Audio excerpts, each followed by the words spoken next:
Bismillahirrahmanirrahim. E filloj me emrin e Allahut, të gjithë mëshirshmit, mëshirëplotit. E përshëndesim e qojmë shumë selam e Muhamedit a.s. E lutim Zotin të na i pranoj gjitha adhurimet e këtyre ditëve, veçanërisht agjërimin.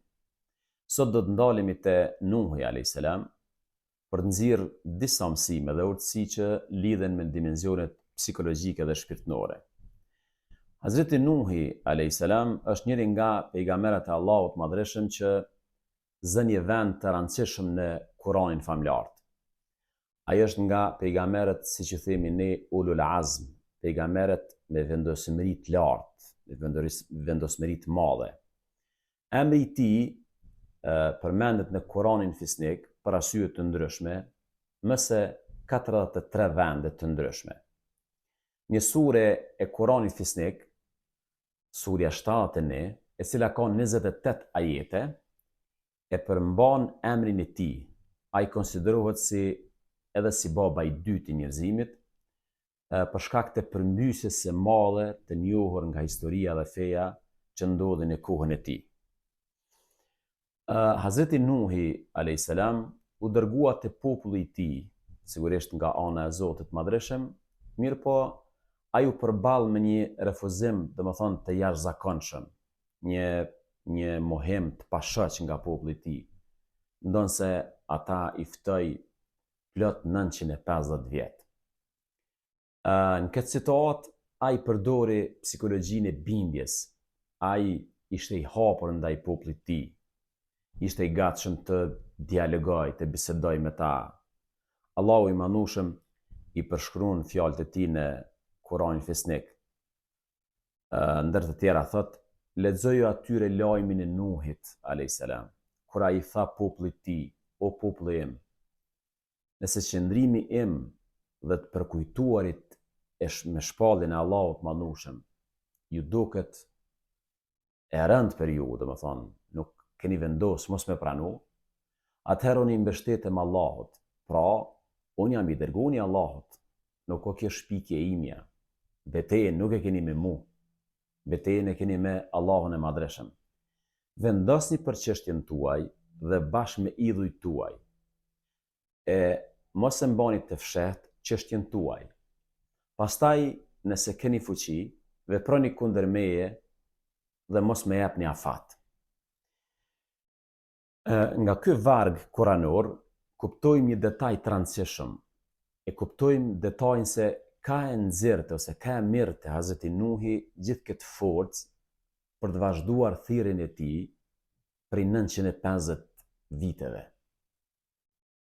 Energjia më e madhe buron nga lidhja që kishte me Allahun e Madhëshëm dhe mbështetja që ai pati tek Zoti. Zati, kjo ishte arma më e fuqishme e gjithë pejgamberëve dhe vazhdon me kon arma e çdo besimtari. Në fakt, ky është thelbi që i bashkon gjithë profetët dhe dërguarit e Zotit Madhreshëm. Në Kur'an shpesh thuhet përmes gjuhës së pejgamberëve: nëse ju shmangeni, nëse ju domethënë ja ktheni shpinën fjalëve të Zotit, unë nuk ju kërkova shpërblim. Pra, unë nuk jam mashtrues, unë nuk jam ardhur ju manipulua dhe ju marr shpërblimin. Shpërblimi im është vetëm tek Allahu i gjithësisë dhe unë jam urdhëruar të jem prej muslimanëve. Kuptimin të jam i dorëzuar ndaj Zotit Madhreshëm. Hazreti Nuhi a.s. e nxirrte forcën e tij edhe nga pavarësia ndaj njerëzve, pra kjo pjesë është shumë e rëndësishme. Pejgamberët nuk kërkonin shpërblim nga popujt. Ai nuk priste kurrfarë shpërblimi prej tyre, por ishte i urdhëruar ta përcjellte mesazhin e Zotit botëve.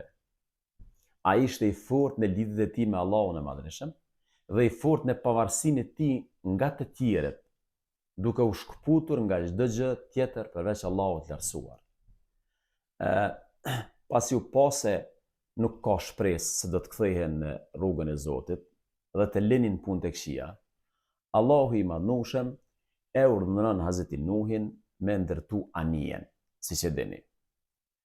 Dhe derisa ai po ndërtonte anijen, sa herë që paria e popullit të tij kalonte pranë tij, po e shikonte tu e ndërtua anijen, e përqeshnin, talleshin me të, sa që Zoti i Madhreshëm i ka regjistruar në Kur'an këtë farë lloj komunikimi dhe mënyrën se si Hazreti Nuhi e sheh talljen e tyne.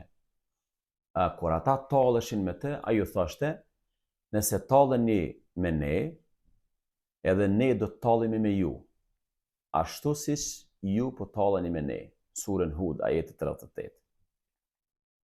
Sikur ai dëshironte t'u thoshte, ajo që po bëni ju tani është vetëm një shfaqje e një pushteti të përkohshëm, por do të vijë një ditë kur rolet do të ndryshojnë.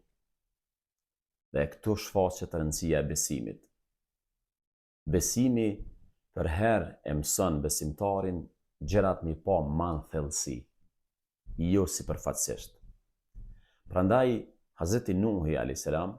e kuptoi vlerën e drejtësisë hyjnore, përtej iluzioneve të momentit.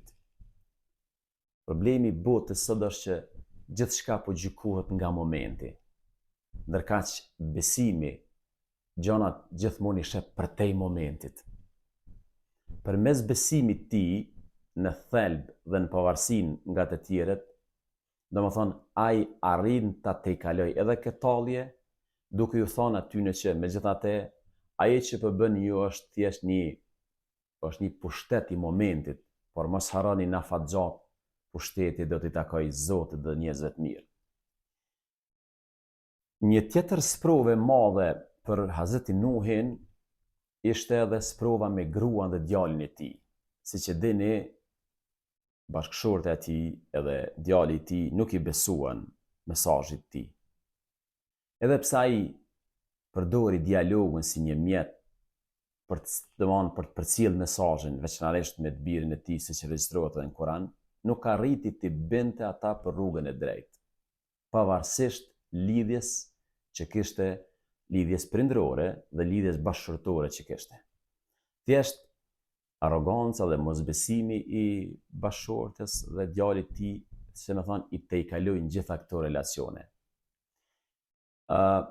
Ndoshta si konkluz do t'i nxjerrim disa mësime nga kjo pikpamje, nga ky vështrim, i shkurtë jetës tij.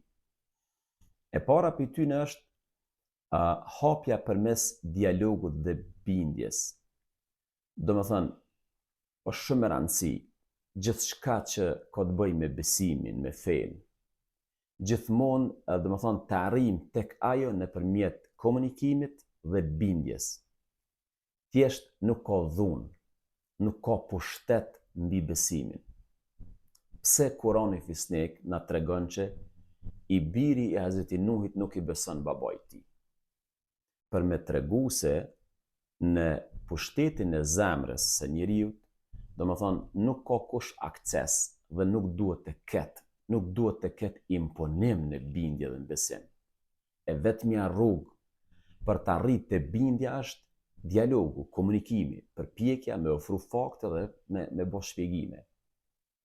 Mësimi i dytë është pavarësia nga njerëzit dhe pranimi i sprovave, edhe kur ato sprova vijnë nga më të afërmit.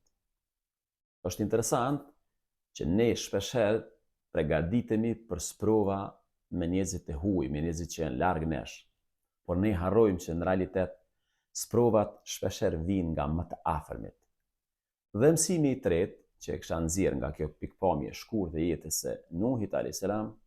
është lidhja e fuqishme me Zotin fuqiplot, e cila do të na jap arsye ta mbajmë veten këtë botë. Do të na jap arsye të mos dorëzohemi. Do të na jap energji ta vazhdojmë misionin për herë. Ata që mendojnë se do të na gjynjëzojnë një ditë, e kanë shumë gabim. Pse? Pse a thu? Sepse puna dhe veprimtaria jonë lidhet me Zotin i gjithësisë dhe ne aty e marrim energjinë. Prandaj Hazreti Nuhi nuk u lodh, nuk u demoralizu, nuk u dëshpëru 950 vjet. Do të ishte e pamundshme një njeri të qëndroj në rrugën e Zotit, në përpjekje me i ftu njerëzit 950 vjet, vetëm ata të cilët lidhen me Allahun e Madhërueshëm. Mos harroni të thoni atyne që i doni se i doni, sepse jeta vërtet është sfidë. Paqja dhe mëshira e Zotit qoftë mbi juve, e paqit një ditë begat. Agjerimi. Faleminderit shumë. Selam aleikum.